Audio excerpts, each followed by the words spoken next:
Rohan study point में रोहन, आज हम बात करेंगे एक्ट के बारे में। एक्ट का हिंदी अर्थ होता है कानून। और इससे पहले हमने हमारी वीडियो में बिल और लॉ के बारे में डिस्कशन किया था।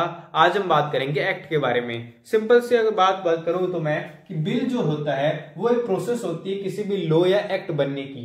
अब कैसे लोअर हाउस से अपर हाउस वो जो बिल है वो पास होता है, फिर वो एक्ट या लॉ बना दिया जाता है, फिर जुडिशरी क्या करती है, उसे कानूनी रूप दे देती है। अब इसको एक डेफिनेशन के थ्रू समझते हैं ना एक्ट को। देखो क्या लिखा है, अ proposed written document that has been passed by legislature and has been enacted into law। अब क्या करता है कि एक औपचारिक दस्तावेज जिसे क्या करती है, ये हमारी विधायिका जो होती है पारित कर देती है और कानून बना देती है, तो उसे ही हम क्या कहते हैं, एक्ट कहते हैं। फिर से सुन लो, एक औपचारिक दस्तावेज जिसे हमारी जो विधायिका होती है वो कानून का रूप दे देती है या कानून बना देती है, तो उसे हम क्या कहते हैं, एक्ट कहते हैं। सिंपल सी डेफिनेशन है ना, आपको याद रहेगी। अब क्या है, इसको लीगल स्टेटस क्या दिया है हमारे कोर्ट या जुडिशरी ने। आप जैसे कि अब देखो सिंपल सा है, लीगल बाइंडिंग मिली हुई है इसको। Legal binding that enforceable by judiciary after it is passed and enacted. अगर कानून बन जाता है और पास हो जाता है विधायिका के द्वारा, तो जुडिशरी यानी न्यायपालिका उसे कानूनी रूप दे देगी। ठीक है।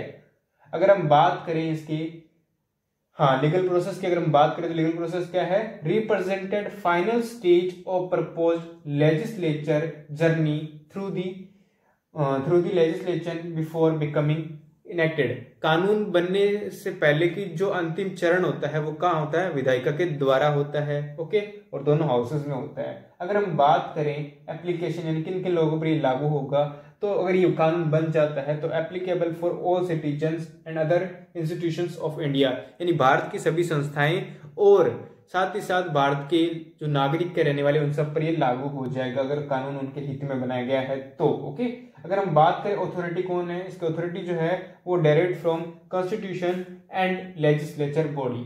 अगर वो कानून बन गया है तो इसका मतलब कहां से डायरेक्ट किया गया है, संविधान और लेजिस्लेचर बॉडी से। ध्यान रहेगा आपको। अगर हम बात करें इसकी ड्यूरेशन क्या है, तो इसकी ड्यूरेशन जो है इनडेफिनेट है। यानी इनडेफिनेट कैसे भैया, देखो जब तक कोई इसे अमेंडमेंट यानी संशोधन या इसे हटा नहीं देता तब तक ये कानून जो है बना रहेगा भारत में और चलता रहेगा और लागू ही रहेगा।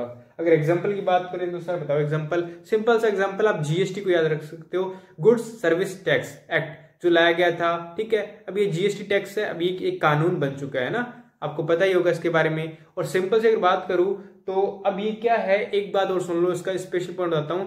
ये स्पेसिफिक किसी इश्यू को लेकर या स्पेसिफिक किसी टॉपिक के ऊपर बात करके उस कानून को बनाता है। जैसे मान लो मुझे स्पेसिफिक एरिया के ऊपर एक कानून तैयार करना है। स्पेसिफिक एरिया नहीं, ऐसे नहीं कि भाई ये एरिया राजस्थान इसी में तैयार करूं, ऐसा नहीं है। मान लो कोई एक इश्यू है, स्पेसिफिक इश्यू, मान लो जैसे मैंने गुड्स सर्विस टैक्स का इश्यू लिया। ठीक है, अब ये क्या एक मार्केटिंग इश्यू है, इसी पर ये कानून बनाया गया है। इसे बोलते हैं स्पेसिफिक एरिया पर किसी कानून का लागू होना। इसीलिए हम एक्ट और लॉ को थोड़ा अलग